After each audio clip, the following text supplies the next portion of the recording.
हॉस्टेलची झालेली आहे। पूर्णतः हा भाग चक्काचूर झालाय। तर अहमदाबादमधील विमान दुर्घटना भयानक असल्याचं ब्रिटनचे पीएम यांनी म्हटलेलं आहे। ब्रिटनचे पंतप्रधान केयर स्टारमर यांनी आता ट्विट केलेलं आहे। भारतातील नागरिकांच्या दुःखात आम्ही सहभागी असल्याचं ब्रिटनच्या पीएमनी म्हटलंय। दरम्यान त्यांनी नेमकं काय ट्विट केलंय आपण सविस्तर पाहूयात। अहमदाबादमधली घटना ही अतिशय भयानक असल्याचं ते म्हणतात।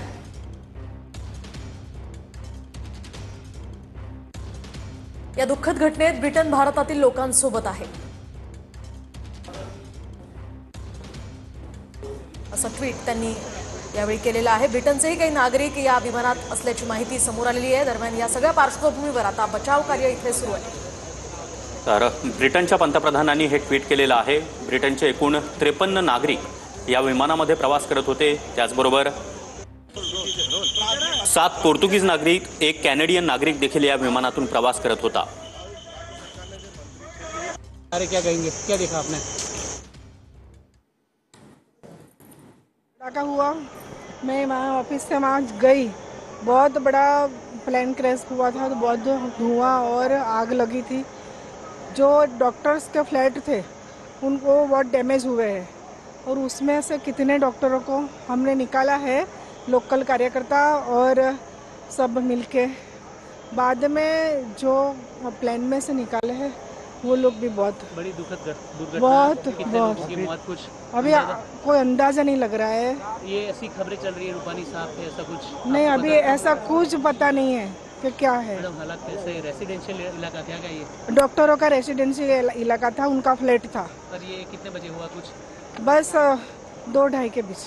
कुछ अंदाजा? मुझे तो कुछ पता ही नहीं। जैसा मुझे पता चला इसे ऐसा हूँ, मैं भागी हूँ। कितने मौत कितनी हो सकती है फिर भी? वो तो प्लान में जो लोग थे उनका तो पता नहीं है। रहने वालों की भी कुछ हुई? रहने वालों को भी बहुत नुकसान हुआ है।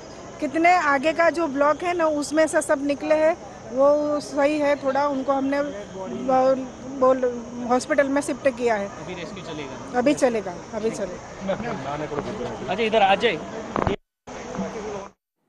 स्थानिक नागरिक, स्थानिक लोकप्रतिनिधींच्या या प्रतिक्रिया आपण ऐकलेल्या आहेत। ज्या ठिकाणी हा विमान कोसळलं त्या ठिकाणची दृश्य आपण पाहतोय। बचाव कार्य अद्यापही सुरूच आहे।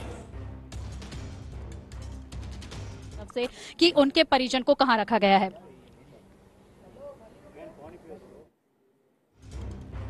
तर आपण पाहतोय या ठिकाणी एअर इंडियाचं विमान अहमदाबादेत ज्या ठिकाणी कोसळलं त्या ठिकाणची ही अवस्था आहे। कशा प्रकारे त्या ठिकाणी ही अवस्था झाली आहे ते पाहू शकतोय। विमान अपघाताच्या चौकशीचे केंद्राकडून आता आदेश देण्यात आलेले आहेत। अपघातानंतर बैठक बोलावण्यात आली आहे। डीजीसीआयचे अधिकारी या बैठकीला उपस्थित असल्याची माहिती आहे।